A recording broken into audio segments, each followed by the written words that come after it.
Yo me encuentro con el doctor Fabián Acosta Rico, del Departamento de Filosofía de la Universidad de Guadalajara, y también el presbítero Felipe Larios Velasco, de la Arquidiócesis de Guadalajara. Padre Toño, lo regaño, porque aquí lo esperaba, pero, ay, perdone, no se preocupe, pero después regaño para el padre. A ver, aquí hay una cosa importante. ¿Tendrá que evolucionar la iglesia?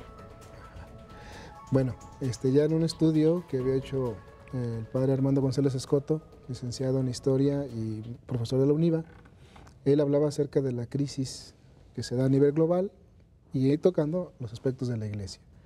Y más que mencionar de una crisis de fe en la iglesia para que evolucione, él decía más bien de una crisis en cuanto a los medios con los cuales se comunica la fe. Porque los contenidos en su esencia pues están en la escritura, están en la enseñanza del magisterio, y lo que le corresponde a la iglesia pues es actualizar por los lenguajes nuevos que hay ahora con los medios de comunicación, por las mentalidades, por los cambios incluso de sociedad. Pues la iglesia tiene el empeño, debe tener el cuidado de saber cómo hacer llegar el mismo mensaje como se transmitía hace 2000 años. Se ha rezagado. Sí, aquí habría que incluso hacer la comparativa, si se vale con las iglesias evangélicas, que tienen un sentido publicitario más agresivo, de golpeteo emocional. Cuando uno visualiza a esos teleevangelizadores, los encuentra, ¿no?, montando un verdadero teleshow en el que hay drama, hay tragedia, y toda esa instrumentalización exitosa de los medios para los fines, en este caso, divulgadores o de proselitismo religioso, en ello no entra la Iglesia Católica, ya no tiene esa dinámica, digamos, tan... y que me disculpen algunos evangélicos, sobre todo estos de los teleshows, tan mercantil. Digamos que incluso hay un bagaje de símbolos y de ideas de la tradición católica que en este momento no están siendo capitalizados precisamente para este encontronazo que se da a nivel mundial, ¿no?, entre las diferentes confesiones. Ahora, hay una crisis de fe, y no necesariamente católica. Hay una crisis de fe del hombre, como que necesita creer en algo. Ah, sí, claro. De hecho, es lo que Ratzinger apuntaba en sus encíclicas, desde Deus Caritas es, en esta de Spa Salvis, él mencionaba de que estamos regresando a una especie como de neopaganismo, en el que, como en la época romana, ¿no?, hay un descreimiento hacia las divinidades, y este descreimiento repercute también en nuestra visión de un mundo ulterior, de una vida después de la muerte.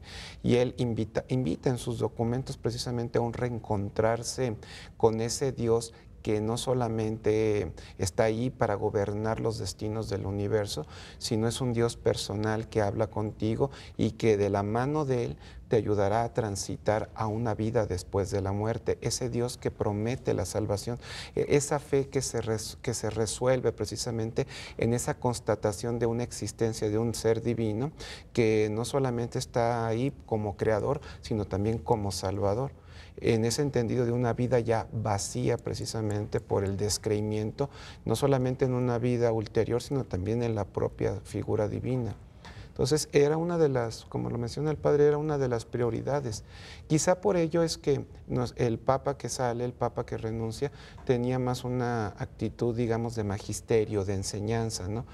Yo comentaba en otro medio que me daba la impresión de que tomaba el Vaticano como si fuera su gran universidad, en la que tenía como discípulos privilegiados a los jóvenes. Las jornadas juveniles dan cuenta de que el Papa estaba ávido de llegar a los jóvenes porque son a ellos a los que más les ha pegado esta crisis existencial nihilista. Y no tenía así como que mejor manejo de los asuntos políticos. Estos son los que realmente lo agobiaron y, a mi entender, lo desgastaron y lo sacaron, bueno, lo obligaron a que él mismo se saliera. Sí, bueno, el Papa en su discernimiento, pues, como marca el derecho, dice que un Papa puede renunciar de una manera libre y formalmente.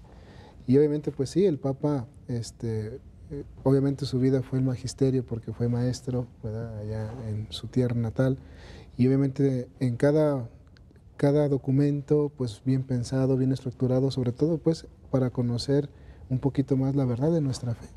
Y en eso pues el Papa también pues se evocó mucho para poder responder también a las necesidades, incluso pues de una persona que se hace preguntas existenciales de cómo voy a responder yo, cómo voy a vivir una vida en este mundo tan cambiante, tan diverso y a lo mejor que no en pocos años pues ha dado otro panorama. Cuando vino el Papa a México, uno de los reclamos por parte de las víctimas de la pederastía de algunos malos sacerdotes, reclamaron, ¿no?, que no los recibió. Y en alguna entrevista en la televisión italiana, cuando se le preguntó a él por qué no los había recibido, dijo, es que jamás me avisaron que estaban allí. Sí. Si no, los hubiera recibido.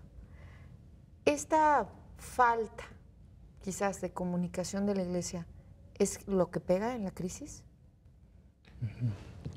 Pues de hecho, la resarción, ¿no? Él es el primer papa que utiliza las redes sociales, el Twitter, claro, para estarse comunicando. Le piratearon 2 veces su cuenta. Para empezar. Entonces, yo creo que no, por el contrario.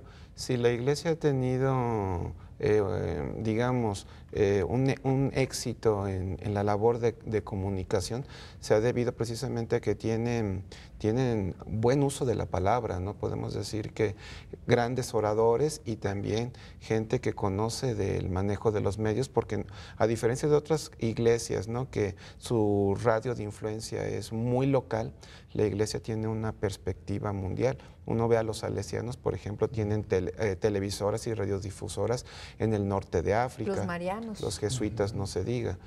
Quizá lo que les está fallando, y aquí el padre me podrá corregir, son los formatos.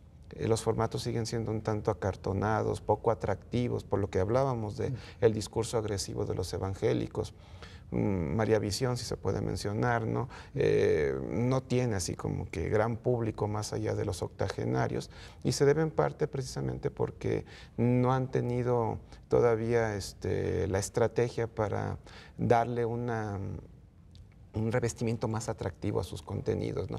Hacer el evangelio asequible, digamos, a los nuevos públicos. Pues es que los nuevos públicos usan el internet con todo.